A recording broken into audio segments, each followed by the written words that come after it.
वंदना ईश्वर इसके लिए कर रहे कि वो वंदना के नाते तैयार करना, वो वंदना के नाते हमारा संसार का मोह विसर्जित हो जाए। हमने 10 मिनट भी परमात्मा का स्मरण किया तो संसार तो विसर्जित हुआ कि नहीं हुआ?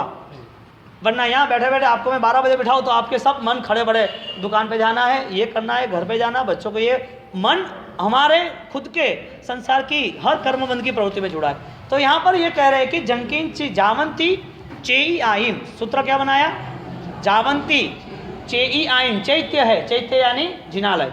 जावंती चेई आईम उड्डया अय तिर्यलोय, ऊर्ध्वलोक अधोलोक और मध्यलोक, तीनों लोक में जितने भी परमात्मा है, जावंती चेयाइम उड्डय अय त्रिलोय सब्बाइम ताइम वंदे, मैं इनको वंदना कर रहा हूँ। सर्व तीर्थ को सब्बाइम ताइम वंदे, सर्व को मैं यहाँ बैठा हुआ वंदन करता हूँ। सब्बाइम ताइम वंदे यह संतो तथा संताहिम, मैं यहाँ बैठा हूँ लेकिन मेरी भाव वंदना क्या वो स्मरण होगा? एक एक कदम जब गिरिराज पे हम जाते हैं तो हमारे भाव क्या रहते हैं? हर कदम पर वंदना, अनंता अनंत सिद्ध परमात्मा यहाँ पर है और वो सिद्ध परमात्मा को मैं वंदन करते करते जा रहा हूँ। वो सिद्ध परमात्मा जितने भी यहाँ हुए, यदि हम संख्या देखने जाए तो 4400 करोड़ है और यूं अनंत है। अनंत अनंत आत्मा यहाँ पर गई मोक्ष पर, यहाँ पर अपना कार्य सिद्ध किया, धर्म की अवस्था को उजागर कर दिया। इस हर कंकड़ पर, हर जगह पर, हर स्पॉट पर वो सिद्धात्मा के परमाणु, वो सिद्धात्मा की यहाँ ऊर्जा और इस आबो हवा में वो शुद्धि है, आनंद है। आप वहाँ से चले, एक एक कदम पर आप प्रभु आदिनाथ को मिलते हो। हर एक कदम पर, एक एक श्वास में, एक एक धड़कन में, एक एक वहाँ के आसपास के परमाणुओं में आपको परमात्मा की अनुभूति हो रही है। क्योंकि आसपास की जितनी भी, जो भी परमाणु की अवस्था है, जो भी आसपास का एटमॉस्फेयर है, उसमें आपको प्रभु मिल रहे हैं। बोलो, आपका जब सूरज की गर्मी से स्पर्श होता है तो अनुभव होता है, आपका परमात्मा के मंदिरों में, परमात्मा की सृष्टि में आपका प्रवेश होगा तो अनुभव कैसा होगा? सूर्य की किरण से अनुभव होता है कि गर्मी है? सुबह की ठंड से पता चलता है कि ठंड लग रही है? परमात्मा के जिनालय में, देवालय में, शिवालय में जाते तो पता चलता है कि परमात्मा की अनुभूति है। हाँ, तो यहाँ पर जावंती चे याइम उड्डेय अयतिर्यलोय सब्बाइम ताइम वंदे ये संतो तत्थ संताइम, ये संतो तत्थ संताइम। तो यहाँ पर हम चैत्यों की जो वंदना कर रहे हैं, जिनालयों की, उस वंदना के नाके परमात्मा का स्मरण कर रहे हैं। मेरे साथ आपको बोलना है, आंखें बंद करें, स्थिर हो जाए और परमात्मा से प्रार्थना करेंगे, प्रभु आपकी सृष्टि में प्रवेश करना यानी मुझे निर्भय बनना, मुझे निरअहंकारी बनना, मुझे निर्भर बनना। तो उसका सूत्र नमुत्थम में आता है। मेरे साथ मैं बोलूँ, उसके बाद आप लेना। नमो जिनाणं जिय भयाणं, नमो जिनाणं जिय भयाणं, नमो जिनाणं। के एक व्यापारी वो बहुत कर्जेदार बन गया और कर्जेदार बनने के बाद उसकी इज्जत का सवाल आया। कई सालों की पेढ़ियों की इज्जत आबरू शानो शौकत थी और इस पेढ़ियों की शानो शौकत के पीछे उनको ऐसा लगा कि अभी क्या करूं, बहुत कम पैसे में मुझे संभालना है सब कुछ, लेकिन मैं ऐसा कैसा व्यवहार करूं, मेरी साख जो है वो कौन पहचान पाएगा, मेरी जो इज्जत है उस इज्जत के लिए अब मैं किसके साथ मैं व्यवहार करूं। तो उसके मन में शांति से बैठे, परेशान थे, पैसा चाहिए था, पैसा पार्टी को देना था, समाज में इज्जत रखनी थी। तो उसने अपने एक अंगत व्यक्ति को, गुप्तचर को, उनको वहाँ भेजा। 3 दिन में वहाँ पहुँचे और वहाँ के सेठ को 125 मानी टूक, हाँ, उस सेठ को दिया एक कागज़, पर्ची, और दिया कि ये सेठ ने भेजा है, पढ़ा। आए हुए भाई को, मेरी हालत बहुत ख़राब है और जन्म मरण का प्रसंग है, समाज में बहुत अच्छी इज्जत है और धर्म के नाते मुझे धर्म पे बहुत श्रद्धा है, आज नहीं तो कल मेरा ये थोड़ा कमज़ोर समय है, दुख का, मेरा पुण्य कम है, तो आप मुझे साथ देते हो तो अच्छी बात है। मेरे पास अभी कुछ नहीं है, आपके भरोसे मैंने इस आदमी को भेजा है, तो आप इसमें थोड़े रुपये, 1 लाख सोना मोहर थी, 1 लाख द्रम, तो 1 लाख रुपये आप मुझे भिजवा सकते हो तो अच्छी बात है। मैं आपका कर्जदार हूँ। नाम, तारीख सब लिख के वो दे दिया, चिट्ठी उनने रख दी। तो भैया ये चिट्ठी रख दो, ये एक दूसरे व्यक्ति को पैसा देना है, वो 6-8 महीने के बाद जो भी वो वापिस आए तब उसको ये दे देना रिटर्न, यानी कि उसका बिल क्लियर कर देना अकाउंट। अब पैसा दे दिया, आगे बढ़ गया, उसका काम भी हो गया दोनों का। 6-8-12 महीने हुए, स्टार चेंज होते रहते, कभी दुखी नहीं होना। स्टार हर वक्त चेंज हो गए, दुखी होना ही नहीं। दुख भी मिलेगा तो दुखी नहीं होना, सुख भी ज़्यादा है तो पागल नहीं होना। ये मिल गया, वो मिल गया, ऐसा चाहिए वैसा चाहिए, तुझे चाहिए उसमें तुझे कुछ नहीं मिलने वाला है। कर्म को यदि मंजूर होगा तो ही मिलेगा, लेकिन जब तक नहीं मिला है तब तक तो तू दुखी मत हो, तब तक तो खुशी रहने का रास्ता ढूंढ ले। यहाँ पर उनने वो चिट्ठी दे दी, और वो चिट्ठी जब जमा कर दी, साल भर के बाद सेठ खुद आए। जब चिट्ठी लिखी ना तो उसमें आंसू के बूंद थे, तो वो समझ गए कि बहुत इज्जतदार आदमी है, कुछ भी हो मुझे देना चाहिए। साल भर के बाद वो वापस आए और देखी वो उनकी दुकान कहाँ है, और जैसे आया और नाम बोला कि कहाँ है वो सेठ जी, तो क्या बताओ मैं ही हूँ, क्या काम है? तो क्या बस आपके पैसे वापस लौटाने आया हूँ मैं, और सूद के साथ मैं आपको दे रहा हूँ। तो क्या आप कौन हो भैया?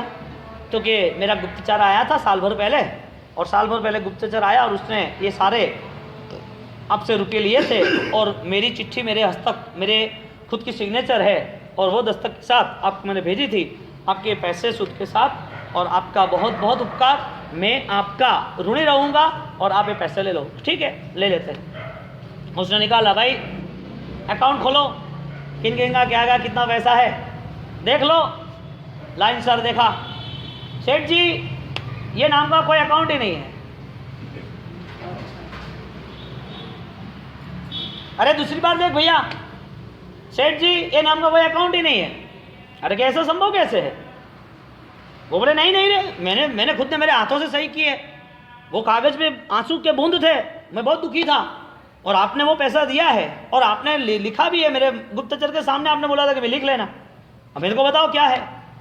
सब देखा, लाइन सर मेरा नाम ही नहीं, हो ही नहीं सकता, मेरा नाम नहीं, ऐसा हो ही नहीं सकता, और मुझे पैसे चाहिए भी नहीं। आप तो मेरे उपकारी हो, और आपने मुझे पैसा दिया है, और मैं सूद के साथ दे रहा हूं। मैं पैसा देने के लिए आया हूं ऐसा नहीं है, आपका उपकार आपको देखने के लिए आया हूं कि आपने मेरे पर हाथ रख दिया है, मेरे सिर पर, मेरे को आनंद है। आप जैसे लोग इस पृथ्वी पर है, इसके लिए ही इधर परमात्मा के लोग दिखते हैं। परमात्मा जैसा कोई रूप हमें पता चलता है कि परमात्मा ने किसी को ही बंदे को भेज दिया है जो एंजल है, जो पावरफुल है। आपको मेरा नाम लिखना है, आप मेरे पैसे ले लो, मैंने आपसे लिया, मैं बोलता हूँ ना, लेकिन मैं कैसे ले सकता हूँ आपके पैसे? आपके पैसे मैं कैसे ले सकता हूँ? मेरे पास तो कोई जमा तो है नहीं, आपका उधार तो है नहीं, और आप यहाँ जमा कराने आए तो ये लेके मैं क्या करूँगा? तो लेकिन मैंने लिए, मुझे पता है ना, लेकिन आपको जो भी हो, आप तो कोई भी हो, मुझे पता नहीं आप कौन हो, लेकिन ये तो जो लिखा है वो पड़ेगा। जो लिखा तो है नहीं, मैं फिर कैसे करूँ? लिखा होता तो मैं ले लेता। दोनों की बहस चली, और बहस के अंतर्गत दोनों ने प्रेम से, धर्म के नाते, उसको तो लेना ही नहीं था, उन्हें सोचा कि आदमी दुखी है तो ही दे रहा है, आदमी दुखी है तो ही ये सब लिख रहा है और मांग रहा है, और चारों ओर उसकी इज्जत तो थी, उसकी कंपनी का बड़ा नाम भी था, उसको सपोर्ट करना ही चाहिए। ये सुख होने के बाद हमको सुखी बनना है, मुझे सुखी बनना है, इसके लिए उनको सुख दिया। यानी कि सुख को रिवर्स लाना है तो सुख को ज़्यादा जाने दो, सुख इकट्ठा करना है, शांति इकट्ठी करनी है, परम शांति का अनुभव करना है, तो जितना सुख बांटते रहेंगे इससे ज़्यादा डेवलपमेंट और ज़्यादा आता रहेगा। अब सुखी आदमी था, पैसे उनको दे दिए थे, पैसे के पीछे रोया होता तो, नहीं दिया होता तो। सुखी बनना आसान है या कठिन है? मन के आधारित है ना। एक थोड़े से पैसे में यदि किसी परिवार की, किसी की जिंदगी, किसी की दुआ, किसी के आंखों के आंसू पोंछे जाते हैं, तो आपके जीवन में दुख आना ही नहीं है। पैसे आएंगे, लेकिन वो पैसा वो तय नहीं करता, वो पैसा जवाबदारी ले लेता कि मैं आपको दुखी नहीं बनने दूंगा। लेकिन वो पैसा के बाद आपके मन में यदि धर्म रहेगा, तो वो धर्म आपकी जवाबदारी ले लेगा कि मैं आपको दुखी नहीं करूँगा। पैसा वो सुख दुख का साधन है या मन सुख दुख का साधन है? हाँ, विचार है ना। पैसा तो कम है, ज़्यादा है, पुण्य परिवर्तन हो गया तो हमारे यहाँ सिपाही महीना, उनके पुण्य परिवर्तन हो गए। परिवर्तन किसका नहीं हुआ है? वो राजा नहीं थे, कुमार पर राजा बन गए, पुण्य परिवर्तन हो गया। शालिभद्र के पास पुण्य बहुत सारा था, वो पुण्य त्याग कर दिया। क्यों? किसके आधार पर? सिर्फ विचारों के आधार पर। मन ने तय करा कि ये मेरे लिए योग्य नहीं है। धन्ना, शालिभद्र, पथड़, सब एक एक आप दृष्टांत देखो। पुण्य मिलने के बाद हमारी जिम्मेदारी हमारी तैयारी, हमारा खुद का एक विचारों का आयाम क्या होना चाहिए, पुण्य है या नहीं है। पहली बात तो ये, वो पुण्य आपको क्या मैसेज दे रहा है, उस पुण्य में क्या छिपा हुआ है, कि पुण्य से क्या मिल सकता है, वो सुख के साथ हमारा खुद का व्यवहार क्या हो सकता है। जिसने स्वार्थमय जीवन जिया है, सेल्फिस्ट, जिसने अपनी ही चिंता की है, परार्थ की, परायों की चिंता कभी नहीं की है, वो व्यक्ति शायद धर्म क्रिया में जुड़ सकता है, लेकिन धर्म के भाव में नहीं जुड़ सकता है। धर्म क्रिया करना आसान है हर किसी के लिए, क्योंकि धर्म क्रिया के पीछे कोई नया बल देना नहीं पड़ता है। और धर्म भाव के लिए सबसे बड़ा यदि कोई बल देना पड़े, सबसे बड़ा कोई बल यदि उनको देना है तो वो है विचार संबंधी। और जब तक व्यक्ति सकारात्मक विचार नहीं करेगा, हर परिस्थिति को देखने की सोच नहीं बनाएगा, तब तक उसके साथ कर्म भी अच्छा व्यवहार नहीं करेगा। आपने परिस्थिति सही नहीं की तो कर्म भी आपके पास सही कैसे आएंगे। परिस्थिति सही ना हो, इसकी मूलभूत वजह आपके विचार थे। तो आपने धर्म प्रवृत्ति देखी तो धर्म के भाव हो गए, पाप की प्रवृत्ति देखी तो पाप के भाव हो गए। अब प्रवृत्ति आपके सामने देखी और आपके भाव हो गए, अब वो प्रवृत्ति के साथ आप भी जुड़ गए। आप जब तक प्रवृत्ति नहीं देखी थी तब तक जुड़े नहीं थे, जब तक आपको ज्ञान नहीं हुआ तब तक जुड़े नहीं थे। लेकिन आपके मन में, आपके विचारों में जो भी थॉट्स है, जो भी इंफॉर्मेशन है, उन इंफॉर्मेशन के नाते आपका पूरा अनुसरण रहता है। आपको किसने बोला कि 12 बजे खाना खाओ? आपको किसने बोला कि लगा है तो ड्रेसिंग करो? आपको किसने बोला कि आप शुगर की दवाई लो? आपको किसने बोला कि ब्लड प्रेशर की दवाई लो? आपको किसने बोला कि ये टाइम पे ये करना पड़ेगा, ये करना पड़ेगा? ये सब आपकी इंफॉर्मेशन कहाँ से आई? यानी किसी ने अपलोड की ना, किसी ने दी ना कि देखो भाई आपको ये प्रॉब्लम है, आपको ये करना पड़ेगा, तो आपने स्वीकार किया कि हाँ सही बात है। तो आपके पास यदि ये सारी इंफॉर्मेशन है तो धर्म के संबंधी आपके पास इंफॉर्मेशन है या नहीं है? देह का रोग हमें पता नहीं है, लेकिन डॉक्टर ने बताया कि देह का रोग है, उनने बताया कि दवाई लेना है। सोचो आप कि आपको एक सिर्फ छोटा सा एक लिक्विड फॉर्म्स में एक दवाई दी है, और वो लिक्विड जो भी सिरप है, वो सिरप देने के बाद वो सिरप में यदि 0.1 पॉइजन भी लिखा होगा ना, और आप देखोगे कि कैंटन है और लिखा है पॉइजन है, तो डॉक्टर को पूछने भी नहीं जाओगे मेरे को जहर पीना? हाँ जहर पीना। क्यों? एक श्रद्धा यदि एक छोटे से शरीर के रोग में हम अनजान है, फिर भी उसके ऊपर हम विश्वास रख रहे हैं। यदि धर्म की इतनी सारी विचार शक्तियों हम मिल रही है और हमारे मन को सुकून मिल रहा है, तो हमारे पास वो अनुसरण क्यों नहीं है?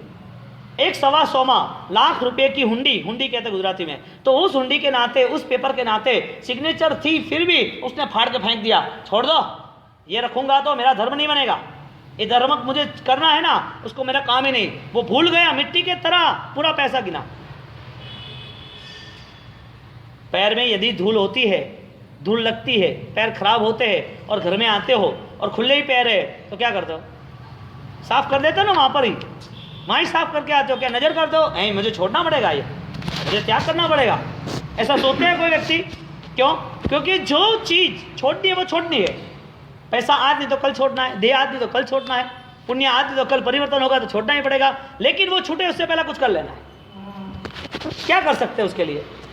और इस कर्म के साम्राज्य में हमने जैसा जैसा मन बनाया ऐसा होता गया। आप जब तक आपके आंखों के सामने नित्य और अनित्य, शाश्वत अशाश्वत, जो क्षणिक है उसका यदि बोध नहीं रहा, तो हमारी हर प्रवृत्ति में कहीं ना कहीं हम कर्म से फंसे। क्योंकि साधक का लक्ष्य उनका एक ही रहता, मुझे मोक्ष में जाना है।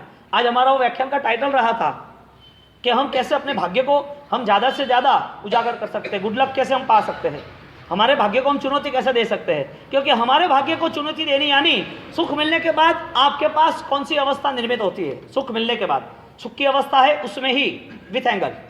दुख होने के बाद कौन सी अवस्था का निर्माण आप कर रहे हो? सुख और दुख आपके पास है, लेकिन आपके भाग्य में यदि वो आया है तो आपका नया भाग्य वो कौन सा, उसका निर्माता कौन, निर्णायक कौन और उसका भविष्य कौन? यदि हम हैं तो हमारे पास फॉर्मूला क्या है, हम कौन सी सिचुएशन को अप्लाई करते हैं जिसकी वजह से ये सब काम करते हैं। तो हमारे पास सत्संग क्या है? हमारे पास परिस्थितियों का निर्माण होने के बावजूद भी हमारे खुद के विचार कहाँ हैं? परिस्थितियाँ बहुत सारी आएगी दुनिया भर में, सुख की, दुख की, ज्ञान की, अज्ञान की, निंदा की, कुथले की, मान की, अपमान की, दुनिया में बहुत सारे निमित्त मिलेंगे, सुख और दुख के, सब कुछ। इसमें मूलभूत रोल कर्म का है, लेकिन कर्म के रोल के साथ आपको जुड़ना है या कर्म के रोल से विमुक्त होना है। कर्म दुख दे रहा है तो हमको दुखी हो जाना, कर्म सुख दे रहा है तो हमको पापी हो जाना।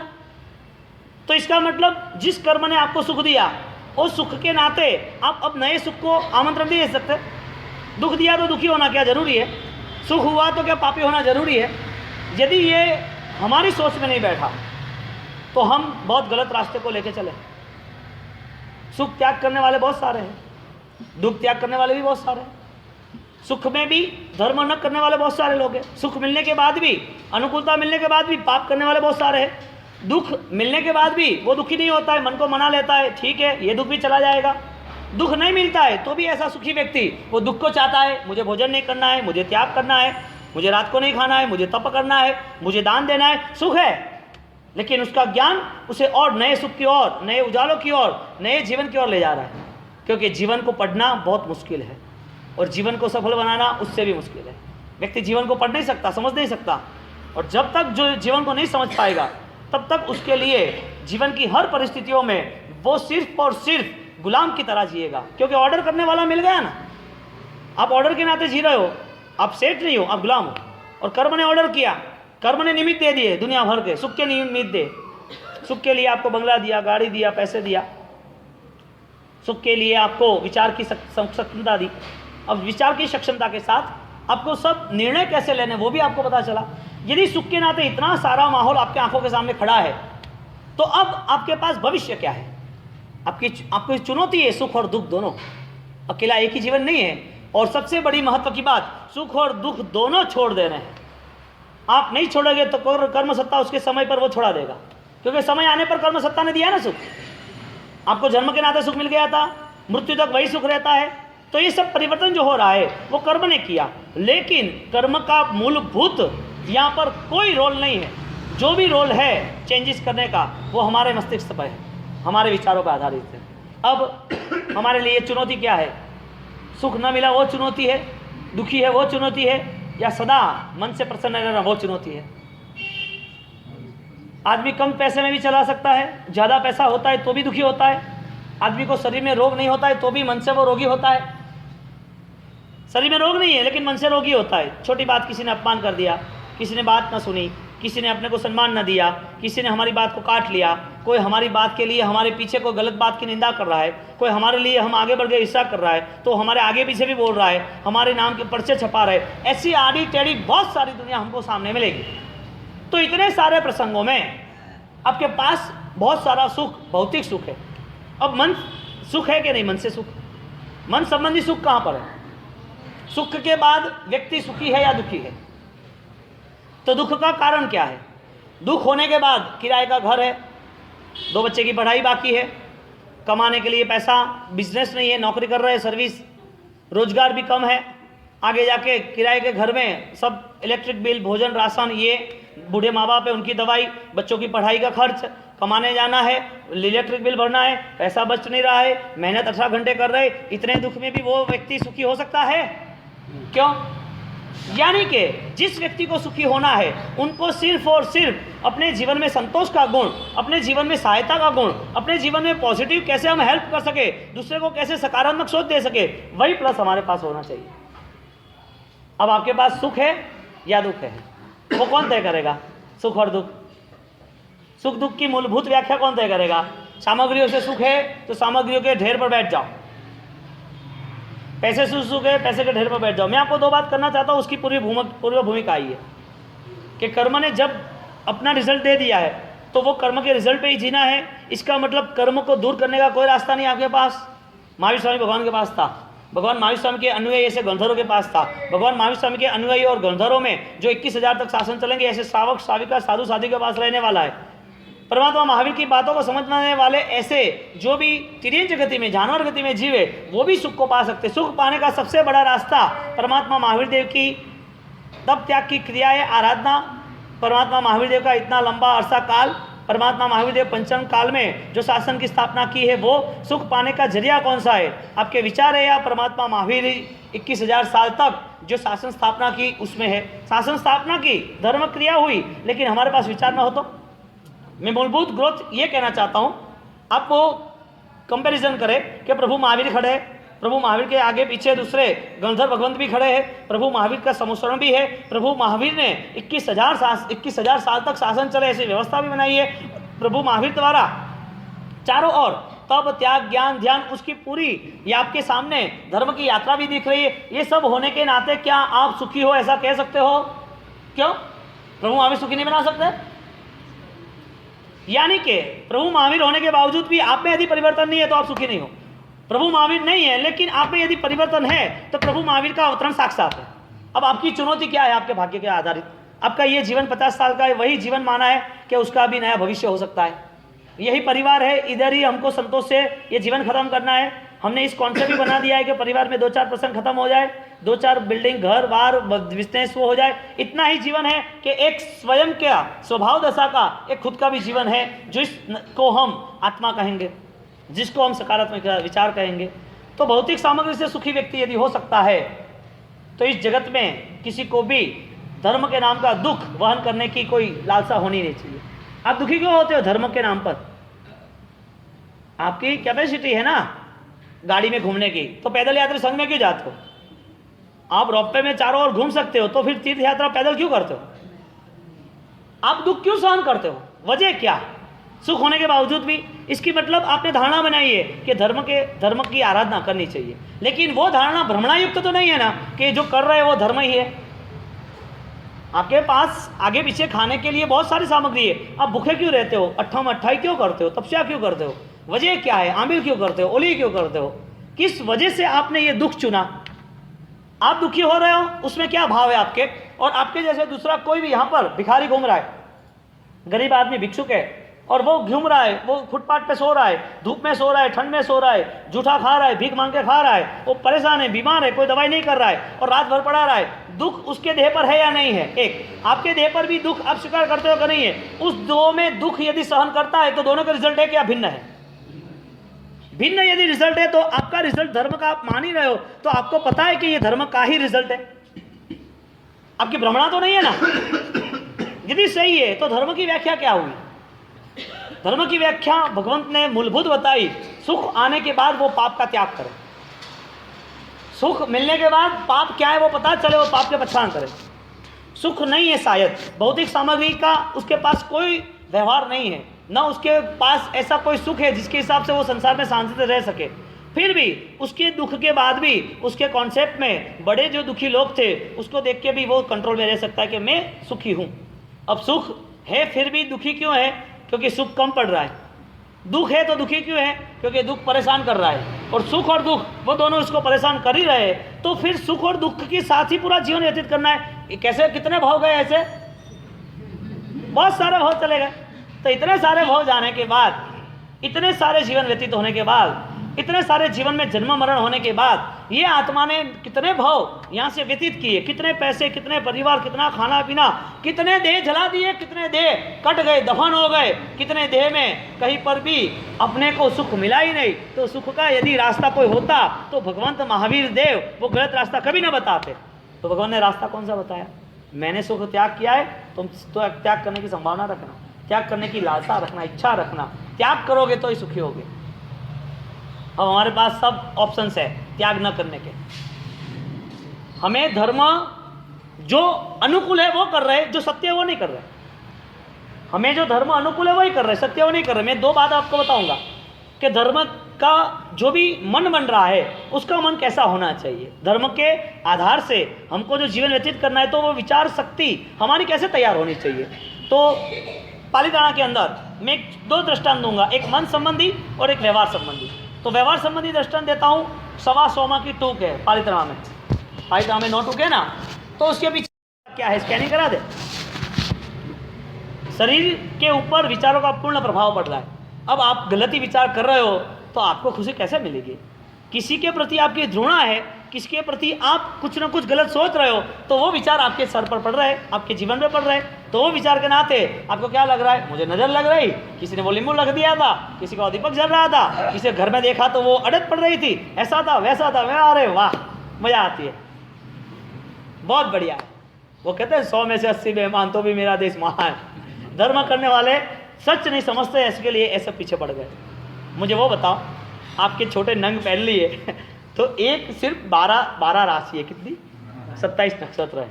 आपको बोला शनि आपको परेशान कर रहा है, मंगल कर रहा है, फिर ये कर रहा है, वो कर रहा है, ये ग्रह ऐसा है, वो ग्रह ऐसा है। अरे 700 करोड़ लोगों के लिए एक ही ग्रह मैनेज करेगा क्या? 700 करोड़ लोग वर्ल्ड में एक ही ग्रह मैनेज करेगा सबको? शुक्रवार को शनिवार को उसको व्हाइट विटी पहना दी, उसको पीली विटी पहन ली, उसको वो नंग पहन लिया, उसने वो दोरा बांध लिया। अरे सोचो तो सही, ये सब क्या है? क्या कर्मवाद के जो कर्मवाद जो समझ नहीं रहा उसके लिए ये सब कुछ है।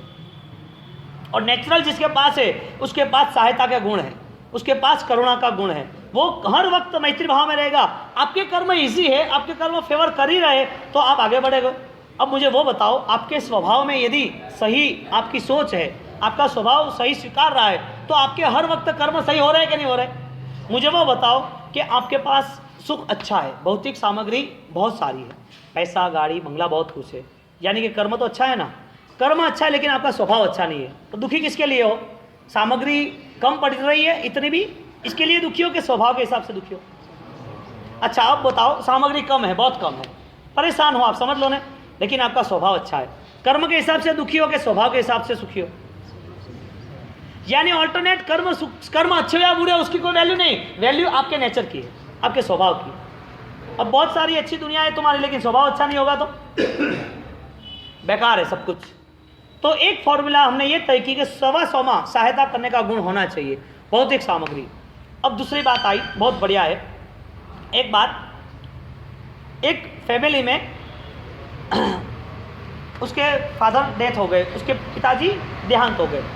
पिताजी मर जाने के बाद घर में परिस्थिति विकट हो गई, तो माता जी ने, उसकी मदर ने बोला कि बेटा, चाचा जी है, जवेरात का धंधा है, बिजनेस है, और इस बिजनेस के नाते ये अपने पास एक गहना है, पापा ने दिया था कि गहना आप रखना, महंगा है, आप बेच देना तू, और उससे अब आगे हम बढ़ेंगे।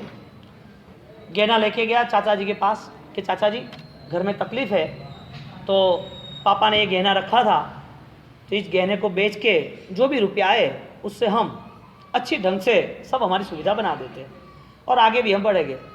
तो बोला कि बेटा, अभी तो मार्केट में इसका भाव कम है, ये गहना तू अभी बेचेगा तो तुझे सिर्फ 2 लाख रुपए आएंगे, इससे अच्छा ये कि ये गहना अभी मार्केट डाउन है ना, जब मार्केट आगे आए, तेजी आए, तब बेचना तू, तब तेरे को 20 लाख मिलेंगे।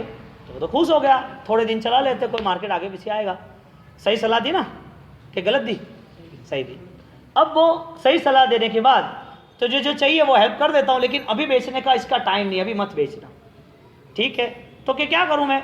एक काम कर, तू अभी जवेरात जो डायमंड्स वो कैसे कैसे होते हैं वो सब देख ले और उसकी सर्विस कर, उसके बाद उसका धंधा भी कर, बैठ जा तू अपने आप।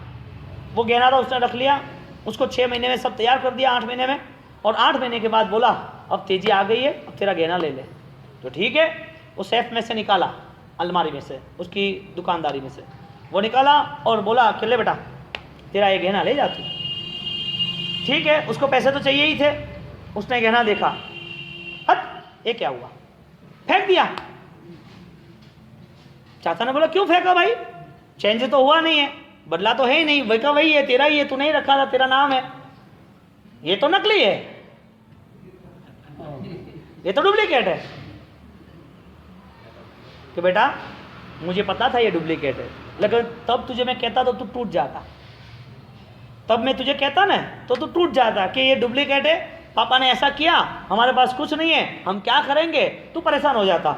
मेरी सोच ऐसी थी कि तुझे खुद को ही पता चले, तू खुद जवेरी बन, तू खुद तैयार हो। गहना देखते उसने फेंक दिया। चाचा जी ने बोला कि देख तेरे में वो शक्ति आई ना परखने की, तो अब तू तैयार होगा कि मुझे क्या क्या करना है। दूसरे के मन को भी समाधि देना वो भी एक महाधर्म है, यानी कि मन पढ़ना सीखना चाहिए, व्यक्ति के जीवन पे ज़्यादा जोर नहीं देना चाहिए। व्यक्ति क्या है, क्या कर रहा है वो बात छोड़ो, उसके मन में क्या भावना है वो देखो। शायद आपको वर्तमान में उसका तरीका गलत लग रहा है, वो गलत कर रहा है, वो आपको दिख रहा है, लेकिन वो आगे जाके वही वो चीज़ सफल हो सकती है। अभी बच्चे को वो उस टाइम ही उसने 2 लाख रुपये दे दिए होते शायद, तो 8 महीने के बाद भी वो तैयार नहीं हो सकता था। मैंने 2 बात आपको बताई, दूसरे के मन को समाधान देना वो भी एक परम आपका भाग्य, यानी कि आपका गुड लक है, और दूसरे को हेल्प करनी चीज़ों से वो भी आपका भाग्य है, आपका लक है। आपका गुड लक क्या है? आप क्या कर सकते हो? आप विचार दान कर सकते हो, सकारात्मक विचार आप प्रसारित कर सकते हो कि नेगेटिव विचार करते हो? हाँ, डॉक्टर आपको बोल दे हाँ ऐसी बीमारी है,